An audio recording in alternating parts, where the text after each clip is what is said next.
Kung ano ang hindi mo gusto, huwag gawin sa iba.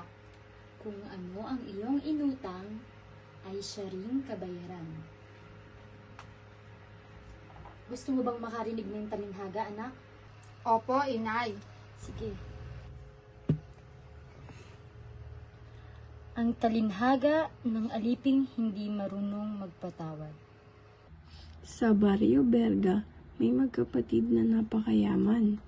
Dahil sa taglay nilang yaman, mayroon silang hindi mabilang na mga alipin. Isang umaga ay pinatawag ni Don sa kanyang alipin ang isa pang alipin na nagngangalang Leslie. Ipatawag ang aliping si Leslie. Nasusunod po! Base sa ating listahan, siya ay may 100 libo dito. Asa na ang pambayad mo? Hinangkot mo kong pambayad doon niya at binibini yung ring. Wes, ipagbili niyo ang aliping ito. Isama niyo na rin ang kanyang mga anak at ari-arian. Pati na rin ang kanyang asawa. Patawarin niyo po ako. Bigyan niyo pa po ako ng palugit. Nang sa ganun po makapagbayad po ako sa inyo. Sino ka ba sa iyong palagan? Isang hanap na alipin ka lamang, nararapat na ikay mabilanggo. Sa habag ni Don, kanyang pinatawad ang aliping si Leslie at pinunit ang papel na naglalaman ng kasunduang halaga ng dapat nitong bayaran. Galit namang lumabas si Lynn ng kwarto habang tuwang-tuwa ang alipin na halos sambahin na si Donya. Tila yata hindi mo nagustuhan ang ginawa kong pagpapatawad sa aliping gulong. Ngunit siya ang may utang. Nararapat na siya magbayad. Sa baryong ito, tayo ang pinakamayaman. At ang utang ng aliping yon ay katiting lamang ng ating yaman. Hindi hadlang, ang liit o laklit upang tayo ay magpatawad. Sana po ay magpatawad mo ako sa pagiging sarado ng aking puso at isipan sa isang pagkakatawad. Kung ang aliping ayon ay napapatawad ko, ikaw pa kaya rin kapatid ko. Sa isang bakuran naman, masayang nag-uusap ang mga aliping sina Chris, Teresa at Denise. O siya, aalis na kami. Siguradong tapos na sa paniningil si Nabinipining Lynn at Donna.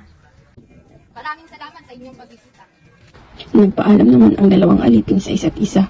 Sa paglalakad ng aliping sina Teresa at Denise, kanyang nakasalubong ang aliping si Leslie na tila galit. Hindi po siya nakakalayo nang masaksihan niya ang pangyayari. Sinundan niya ng tingin si Leslie.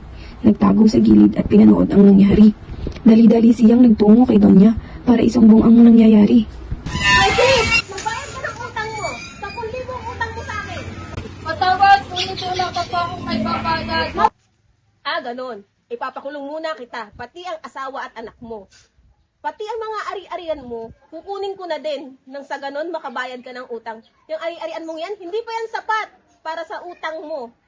Ayun po ang nangyari, Donya at Binibining Lynn. At hanggang ngayon po, nakakulong pa rin ang aliping si Chris. Kasama po ang mga anak niya at ang asawa niya.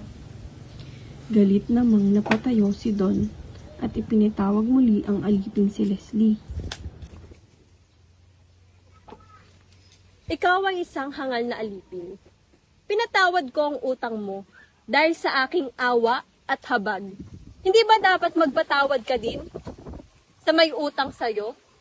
Ngayon, binabawi ko na ang sinasabi ko. Ipakukulong kita. Ipakukulong ko ang anak mo, ang asawa mo, at kukunin ko na rin lahat ng ari-arian mo. Pinapatawad ka sa nagawa mo sa iyong kapwa alipin. Ngunit kailangan mong pagbayaran ang hindi mo pagpapatawad sa iyong kapwa.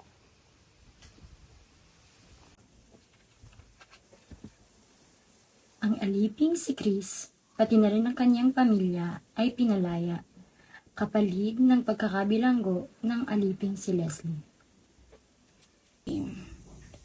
Kaya lagi mong tatandaan, mahalaga ang pagpapatawad sa isa't isa. Kung ikaw ay pinatawad, matuto ka ring magpatawad.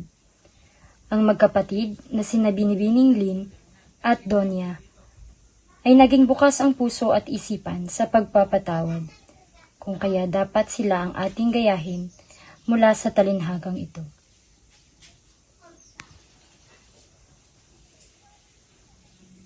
Para sa utang mo. Kita kami doon.